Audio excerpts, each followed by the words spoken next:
Hello everybody. Today I have with me Mr. Shajan Samuel, the Senior Vice President of MAAC Academy of Advanced Cinematics.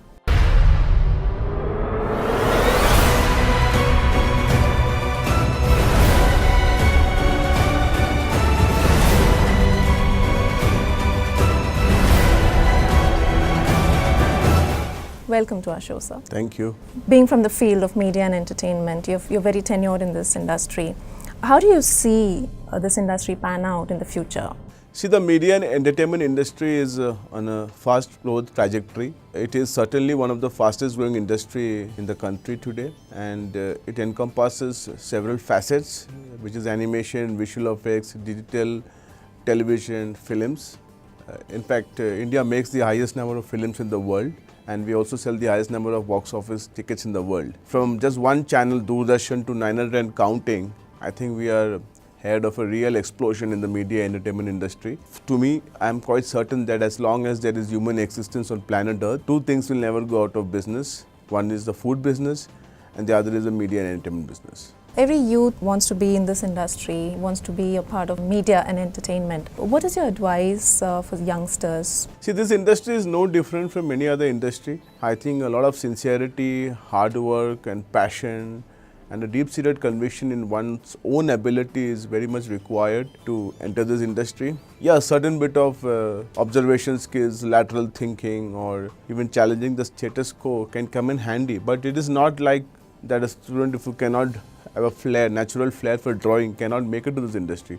I think a lot of application is required in this industry. My advice to youngsters who aspire to be a part of this industry is that, look, there is no shortcut to success. You need to take your job very seriously and work over time. And everything happens in the formative age of your life. So in the first 2 years, really work hard and go and ask people, talk to people, forge alliances with people whom you don't know, and learn the hard way. The only thing which is going to be home delivered is pizza, and rest everything you need to get crash. So I think geographical mobility is a very key skill, and students who are staying in a particular city needs to move lock, stock and barrel to another city, meet new people, work in circumstances which are alien to them, and get crash into companies and say, look, yeah, I need a job, I think I have the ability. And the second important skill is, required for the student is about working in teams. I mean, the large part of your initial years you'll be working with teams. So working with people whom you don't like and getting work out of them and working together for a common goal, I think is going to be an imperative. And these are skills which a student needs to imbibe, and these skills cannot be taught in the classroom. These skills can only be learned in the journey of life. So a youngster who wants to aspire to be in this industry, I think the most important thing is that be prepared to fail. I think failure will teach you more than success is. So be prepared to fail, put in the hard work, and I'm sure you will make it. So mainly it is about networking and having a mental mindset that failure is just a part of the growth process. So could you throw some light on the vocational training space in India? See, look, there are certain skills which you cannot train. Carpentry, can you teach somebody how to become a good carpenter? Plumbing, can you teach somebody how to become a good plumber? Packers, loaders, movers, salespeople, these can't be trained, I think. But the government of India is on a mission, and the mission is to skill 20 million people by 2020, and so far we have made some insignificant strides towards that.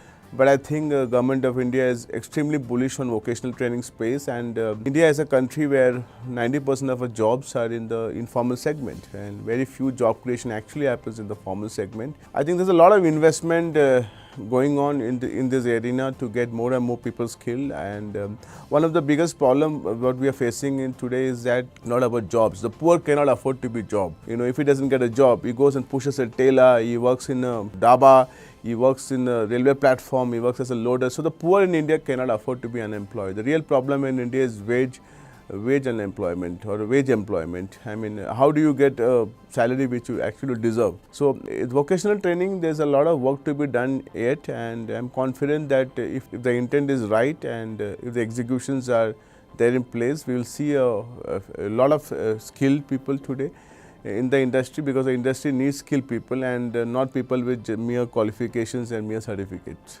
We see that there's a sudden boom in the visual effects in media industry. What are your thoughts on that? See, visual effects has now become an essential component in storytelling. I mean, earlier visual effects was an afterthought after the film was made, and then you used to look at the film, and in retrospect you felt that, look, I need to add a couple of VFX shots in that. However, that scenario is fastly changing, and visual effects is now part of the script only, and it helps in moving the story forward.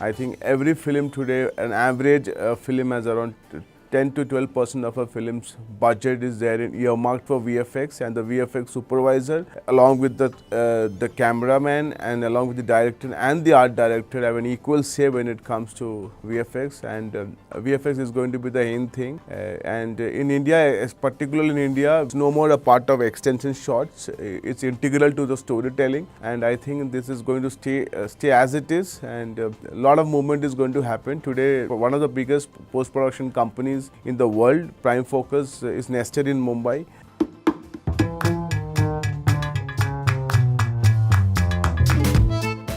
And 70% of shots are done at their studio. Apart from that, we also have several other studios like Red Chillies, Makuta, Firefly, and we are now started to slowly show, flex our muscles on the world arena. And I don't know how many of you have seen the film Gravity. Explore's been hit. Explore, do you read? Explore, over, explore. Astronaut is off structure. Dr. Stone is off structure. Dr. Stone detached. You must detach. If you don't detach that arm's going to carry you too far. Listen to my voice. You need to focus. I'm losing visual of you. In a few seconds I won't be able to track you. You need to detach. I can't see you anymore. Do it now. That's right.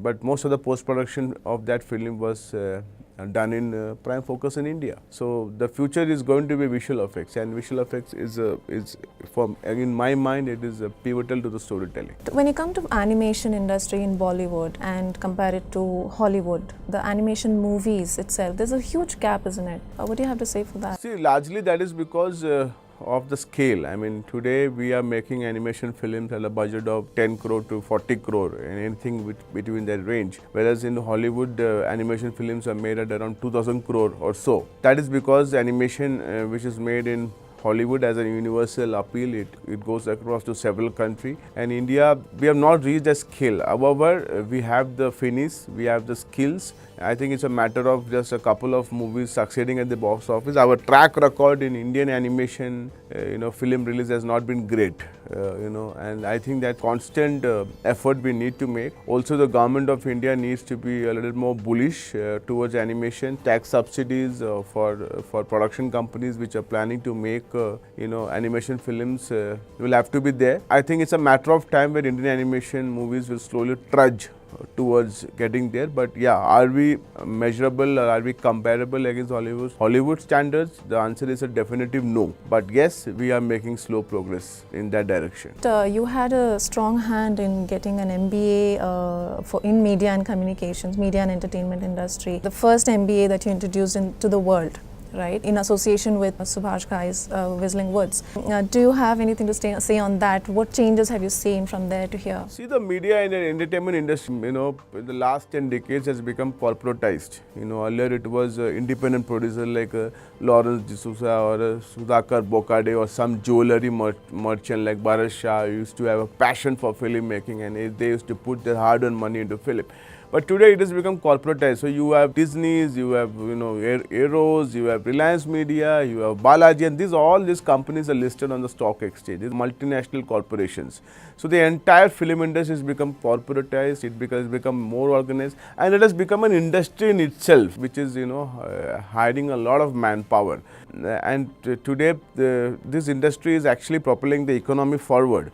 And during the time when I launched that MBA in Media Entertainment in 2008, there was only one MBA which in creative business, which is offered by Columbia University. And we found a lot of youngsters wanting to come and take up that degree because it meant that they would get a job easily. But I still feel that today this particular industry, what it requires is skilled manpower. It requires to get a perfect recipe, you need to have the right ingredients. So manpower is more important in the industry than a formal graduate or a formal MBA. And because today companies do not have the luxury of hiring somebody and then training him again. So they want the student whom they hire to fire from first hour into the job. Do we have enough production houses to have the students placed once they have graduated or once they have taken up a course? See, there is no dearth of jobs available in this industry. In fact, supply is playing second fiddle to demand. So we have more number of jobs and we are unable to cater to this. Simply because this industry is just growing. I mean, you look at digital revolution. I mean, we are the fastest growing internet proliferated country in the world. I mean, we sell the highest number of smartphones in the world, and everything is just growing at a frantic pace. And what does it augment? It augments that there is a requirement for a lot of skilled manpower. It's as simple as that. I don't see supply catching up with the demand. I think there is always going to be a case when there is a requirement for 10 people and we will only be able to provide 2 or 3 people. So, but that's a good problem to be in. I mean, I hope it stays like that. And what does it clearly indicate for aspirants? It clearly indicates to aspirants that look, boss, you don't have to worry about your job. I mean, there is a job readily available to anybody who wants to take up a job. But yeah, if you want to grow up the value chain and move from one end of the spectrum to other end of the spectrum, that is when your other skills will count, your leadership, your team skill ability, your power to articulate your thoughts count when you want to move up. But at this point of time, if you're looking for entry level jobs, systematic jobs, I think there are plenty of them. What about the remuneration for the people who are taking up these courses and walking out of institutes? See, I'll just I will just answer this question in a different manner. Today we have got there are 1 lakh engineers who come out of engineering colleges every year. Okay. Today anybody can be an engineer. Our engineering colleges, especially in Karnataka, there is no capacity utilization. There are hardly any students out there. There is no placement guarantee. A student takes a loan on mortgage, the hope of that he or she is going to get placed, and then they don't get a job. So 4.5 lakh to 6.5 lakh is down the drain, and those engineers come to institutes like MAAC and they do a crash course program in multimedia and they get a job. You can do a 6-month course and you can get a job. You can do a 3-month course and get a job. You can do a 2-year course and get a job. So you don't have to actually become an engineer. And this is slowly changing. See, as individuals, we are all prisoners of our own mind. My father says that I was a doctor, so I should become a doctor. Somebody says that no, I was a chartered accountant and you should become chartered. That is all changing now. I mean, my father worked in a company as a purchase assistant and I am doing a sales job, and so it's all changing. I mean, the prisoners of mind is now breaking the chains, and anybody who is passionate enough and who wants to do something on his own can definitely do it. What is required is the parents to encourage them and to support. So basically it's about passion and support from the family which will actually take them forward. So MAAC as an institute, how is it different from other institutes according to you? How MAAC is different because we have academics at our heart of operations. I think the key in this industry is that the amount of work you do between the entry gate and the exit gate. I mean, we do not have an input check. So anybody who shows us the color of money gets enrolled out here, and the only way you're going to make them better and prepare them better to the world of work is by tightening the exit gate. So there is so even when the student joins our program, there is an assessment, initial level assessment followed by rigorous amount of training, periodic intervention, faculty upgradation. Plus, we are also quite sure that whatever we teach in the classroom is not enough. So we do a lot of experiential training programs for them, take them to our national student meet, help them prepare for participate in our 24 FPS international awards, put them through a litmus test of making a film in 100 hours. So there are various programs which are all tailor-made and designed to ensure that when the time the student steps out of the campus, he or she is ready to fire from first hour into the job. That is what makes MAAC difference. So anybody can cut a check and buy a machine, but that's easy, the hardware part of it. But the software part of it is quite difficult, and that is what MAAC does to nicety. Plus, we are the number 1 preferred brand among the industry, and because of our quality in our delivery and because of the output of our students, and companies come to us and give us the first choice of refusal. Apart from that, what MAAC does well is that it does lot of training for its faculties. I mean, we are probably the only vocational training institute in India which actually identifies the faculty, sees his potential, takes them to Bombay, puts them on a rigorous 3-month program, and then sends them to the field, to the centers to teach. Because ultimately the thing which stands between the student and the job is the quality of the teaching. And that, I think that is what we do to an IC. Yeah, it's not just the student, but also the one who's training the student. MAAC is ensuring that they have the proper training to impart it to the student themselves. So pretty intense. Would you throw some light on the courses that you have in MAAC? Yeah, so we cover the entire spectrum, right from a Photoshop, which is 1 month, to a 2-year advanced program in visual effects and animation. The entire spectrum is covered. I mean, anybody who comes to MAAC interested for a course, he or she cannot go back saying that we do not have the course available. So we ensure that we cover the entire spectrum, and we are largely into visual effects, animation, multimedia, gaming, and so on and so forth. And even a graduate who is not getting a job can come to MAAC and do a quick fix training and then get a job. Even an engineer can come and do a program in multimedia. See, the world of media entertainment industry is so huge and so limitless that it can absorb everybody. Yeah, so I want to put a disclaimer to this, so to the student, to the aspirant, is that look, you have to be passionate, and this is something which has to interest you, because this is going to be your life forever. But the power to be in an industry which is so unique in itself, and the power to create magic which can resonate with people who will never touch, who will never see, and the power to do something which will stand the test of time, even when you depart from this world, your films, your work, stand testimony to the sincerity you put in. It's a unique space to be in. I mean, tell me any other industry which can impact people's life as much as media and entertainment industry. Do you have any tie-ups from MAAC, or international tie-ups or collaborations, or even if it's national level? See, this is an industry which does not recognize formal degree or formal qualification. I think these are all feel-good factors. This does not move the needle. The train will leave the station if the students have the skill, period. So we do not have any international collaboration because we don't feel the need to do it. I mean, the only thing which we pray every day morning is the jobs. That's the only God we pray to. Those are there in plenty. And what do you need to get those jobs? Just skills. You're confident that the placement will happen because the kind of training you're giving is total, it's complete. Absolutely. See, placement is not an issue because of the requirement jobs in these companies, and we are absolutely confident that we are able to give the right talent. It's not just about giving just a pair of hands and legs with no brain attached. We give a pair of hands and legs with the brain attached, because at the end of the day, the student whom we give to the company will have to start performing into the company. And we are absolutely confident that the amount of time which we spend on the students and the amount of work which we do, he or she is ready to fire from first hour into the job.